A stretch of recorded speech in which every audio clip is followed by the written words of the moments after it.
The arena surface looks an absolute mess. This is totally down to me because I sprayed it with the wrong stuff to kill all the weeds. You know, completely wrong stuff. I think it must have promoted weeds or something. Anyway, so we're in the arena now. We just come out of the river actually. We just took him down the river, so he's a bit wet down his legs, but I just want to do this arena work. This here we've just set up, as rugged as it is, because it's just so nice. We've got a nice arrow laid flat on the ground there, which is a metal disc. No, it's not, it's a plastic one, but when you go over it, it makes a lovely noise. We've got all the other bits and pieces of junk about, and Ted's just watering these weeds now, which is, I don't think is right at all. I think he's taking the mickey. The young rascal. Right, okay, so we go on round and show you what he can do. Come on, darling baby. Come on, my little... With these dear little babies, you know, whether it's a big horse or not, they all learn at a different pace. Like kids in a classroom. When you've got 30 kids in a class, it's, you know, 30 children in a class are hard to teach because they're all at different paces. So, you know, go on, walk up, baby. There you go. That's it. And if you look at these obstacles that we have, although the arena don't look very posh at the minute, but the obstacles we have, so we have them pool noodles, and then the bits that go around the bottom of scaffolding, where it meets the pavement, you know, when they build off the pavement. So if you walk into it, doesn't hurt you. Or, you know, takes that away to a certain extent. And these ribbons here are literally ribbons. You know, they're plastic, but they're ribbons. And they'll flutter like that, yeah? So, and I've always keep saying it about these cameras, you can't hear that, but there is a noise. You know, and they add to the fact that their hearing's a lot more sensitive than ours, you know? Okay. Oh, my baby boy, a little sugar plum. Come on. You young rascal. There. Come round here and I'll think to push this along. Move it out of the way. Come on, Ted. You move it. Come on. Come on, Ted. Push it.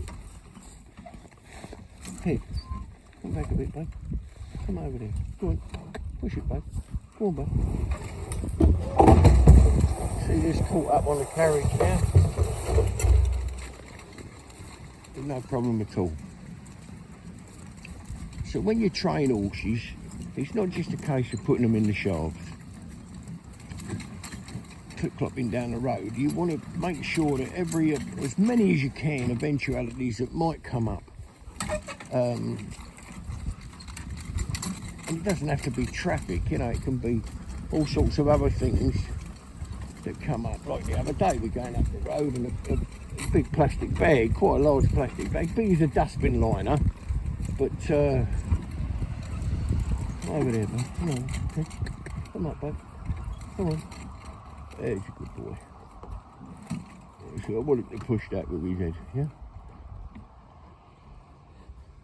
Touch it and investigate it. You can see it's no harm at all. That's all right. Now, if he sees him alongside the road, he's not going to jump back from us because he's already touched it and handled it. But he's, you know, his top lip's like his hand. What do I mean by that? Well, if you put some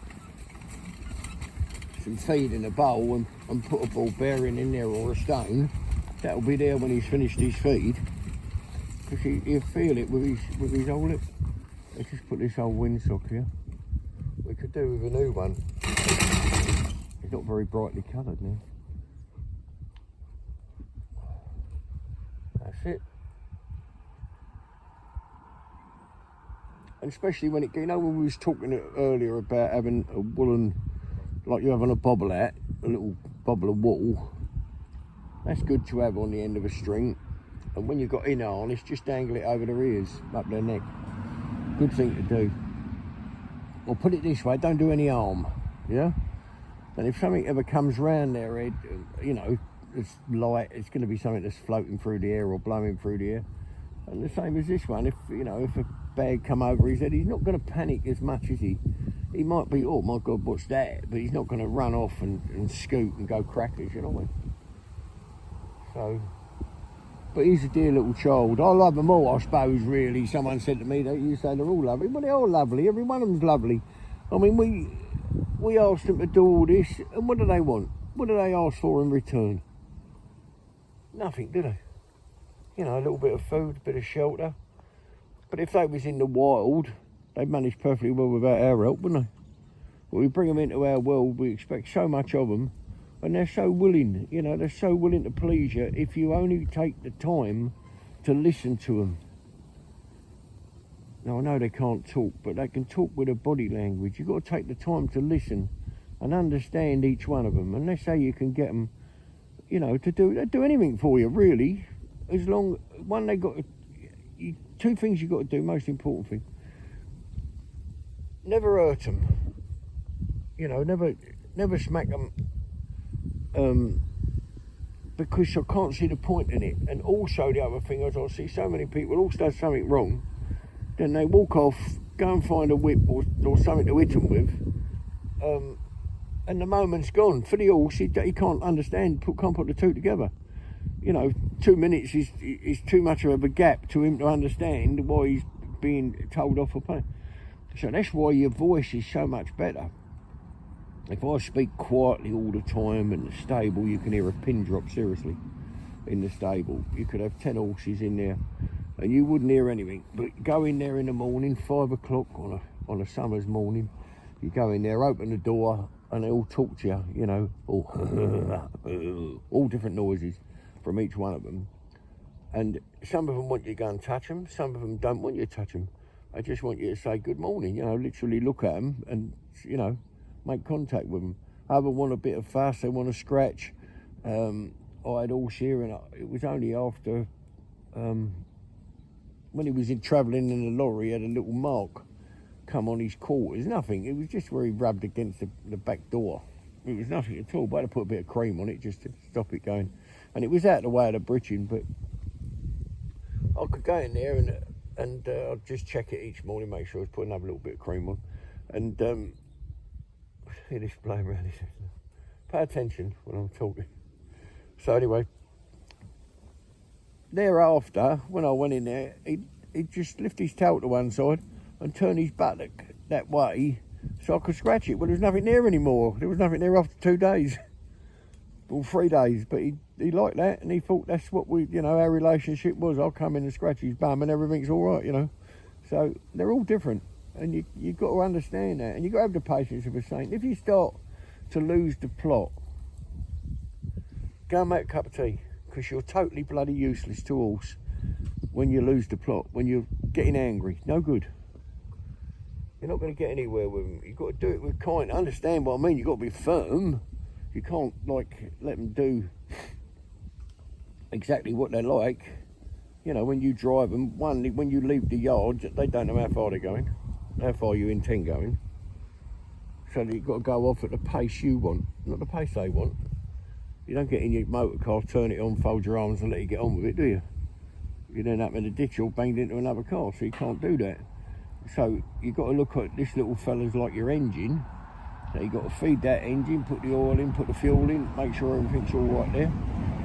And it'd do anything for you, literally will. And when they're out of harness,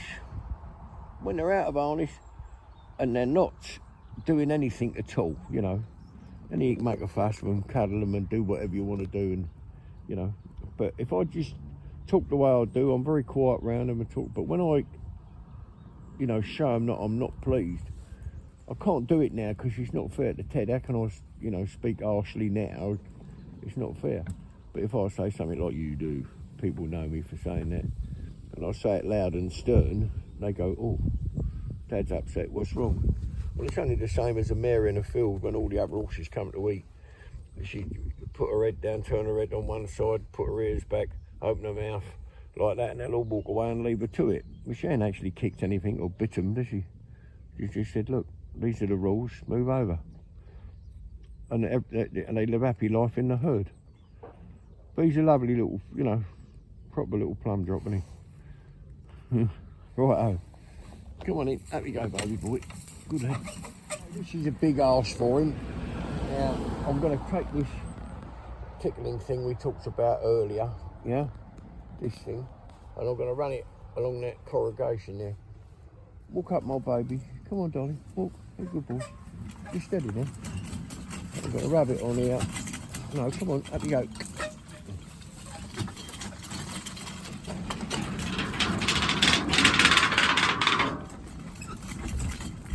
You take no notice of that noise. Well, that's a lovely thing because he's going through a tunnel and there's a noise he's never going to hear again. Is it? How are we going to recreate that? So this is good. We let Cloud out here just to clear this bit of grass off, and he's certainly left plenty of deposits about. Come on, my baby. Come round there, my little sweetheart. Yes, you are. You go up there, roll, Dad. Go on. Up you go, my little baby.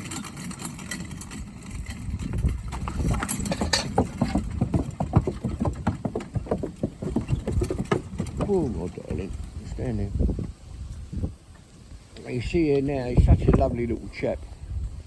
I know I say that, but they are, aren't they? And they deserve the respect. And, you know, him just come back, look, when I asked him. They're just a lovely little fella. Just a proper little chap, you know, he's just a kind little pony. Sort of make a good kid's pony. But I suppose you'd have to be, because he has got a side to him. He can be cheeky. But then there's a lot of Shetland ponies, isn't there? They get a lot of fuss made of them, a lot of tidbits and like that. And then people wonder why they nip a kiddie. That's it. Come back, my little baby. Come back. Come back. That's a good boy. Walk on now. Hold it there, babe. Oh, I've got no brake on, look. And he'll hold this down here. Come on, darling. Bit of weight on him, look. You see the pad and the bridging working in together. And you've got a lot of weight there. Well, a lot of weight to hold back on a stick. Feel like that, innit? Come round here, my baby. I'll go back through there. The old tunnel. That's it.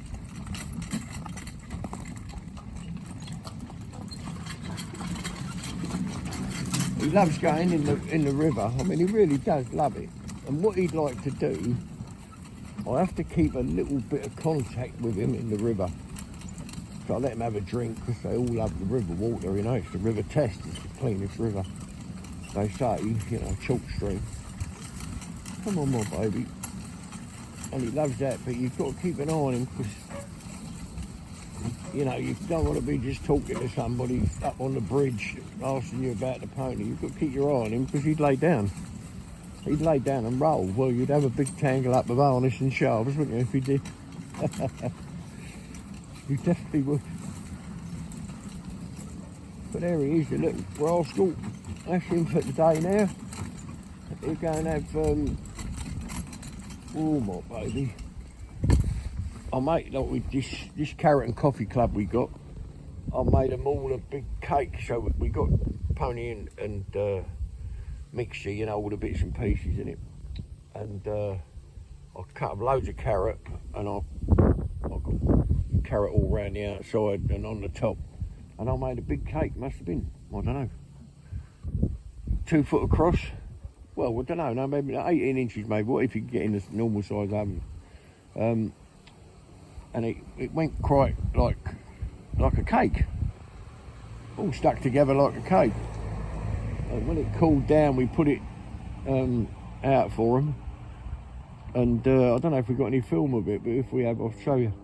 And they all had a bit of a treat from the Carrot and Coffee Club. And God bless you all that have joined the club. I mean that, it's lovely. You know, you want to say thank you for what you learn. Well, that's nice. That's a nice way of doing it. And it's nice for the horses. We have a coffee and they have a carrot.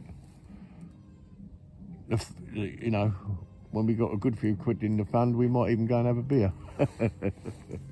Me and the horse.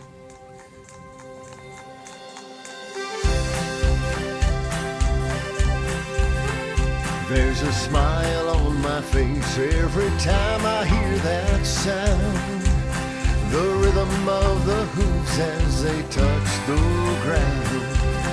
And there's no better place I'd rather be than with my safe, confident horse. And there's no better place I'd rather be than with my safe, confident horse that's had